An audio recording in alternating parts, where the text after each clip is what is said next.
Hi, today I'm here to introduce you to the TFloor Spacer. In the next few minutes, we're going to take you through a series of step-by-step instructions that you can use to install your very own laminate or engineered hardwood floor using this simple product. Installing your own hardwood floor is really not as difficult as you may think. Having the right knowledge and the right tools can make this project an enjoyable experience with a final result you can really be proud of. Here are the tools you're going to need. A tape measure, a marker, a hammer, a pull bar, a utility knife, a jigsaw or table saw for ripping and cutouts, safety glasses, carpenter's glue, and the T-bone floor spacers. Now before you begin, be sure to read and follow the flooring manufacturer's instructions regarding the recommended time for climatization, as well as the minimum expansion gap required between the flooring and your walls.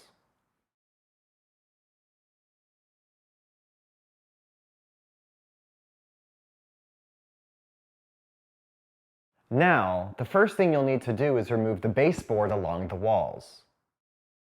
To do this, take your knife and score the top across the entire length of the baseboard. This will prevent the sheetrock paper from tearing. Then, carefully remove the baseboard using your pull bar. As you remove each piece, take your marker and number the backside of each piece along with the corresponding place on the wall. This will help you to easily identify where each piece belongs when you reinstall the baseboard. Once you have removed the baseboard, install your underlay. After you've installed your underlay, also be sure that the underlay is clear of any debris.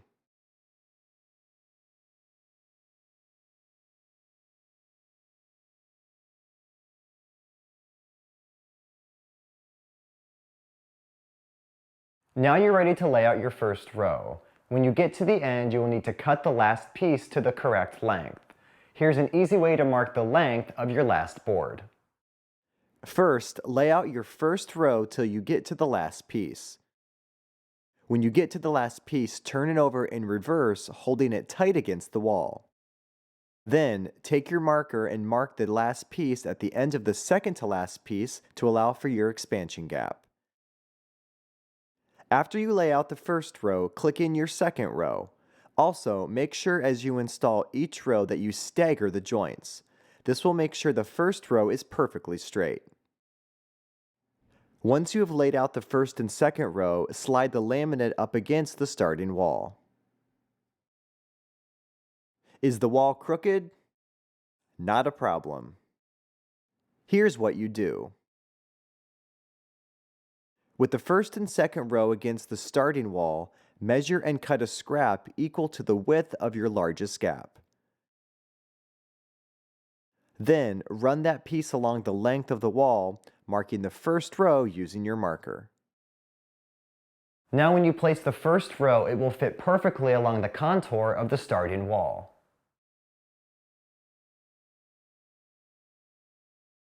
With the first row now reassembled, take your T-bone floor spacers and insert them along the starting wall at each end and at each joint. Notice how these spacers work with their unique T-shaped design. In most cases, there'll be a gap between the sheetrock and the floor, which causes other spacers to slip, tip over, and get stuck. But not with these spacers. Here's another feature of the T-bone floor spacer.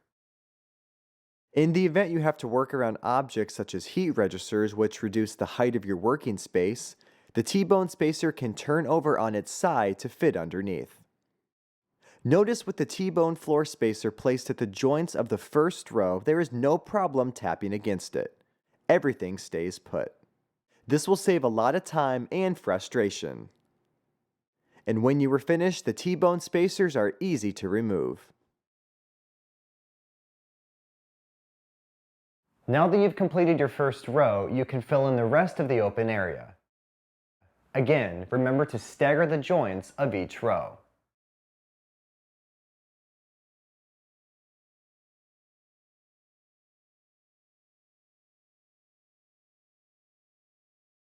Now you are ready to complete your last row.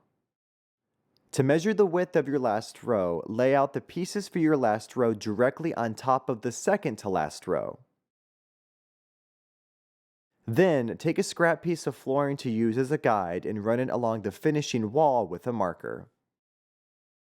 This will make your last row the correct width and will also make your last row to follow the contour of the finishing wall.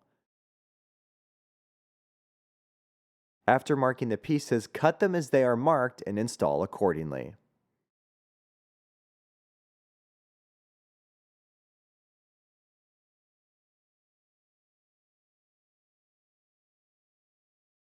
Once you get to your door openings, you will need to undercut around the openings to fit tight to the laminate. To do this, take a scrap piece of flooring to use as a guide.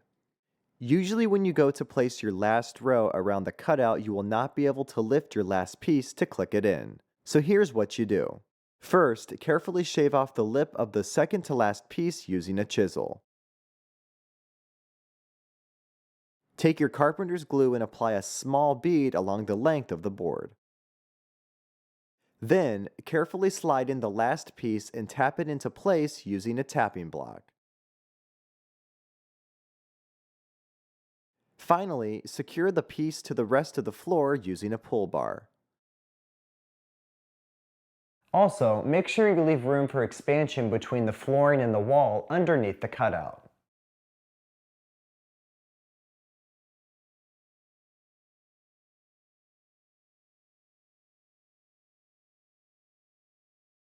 Here's how to install your transitions.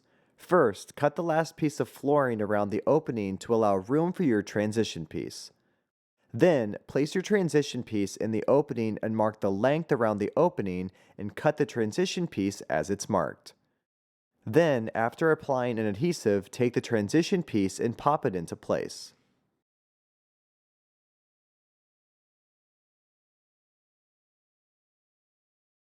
Well, that just about does it. Now all you need to do is follow these simple instructions and you'll be able to install your own hardwood floor like a pro.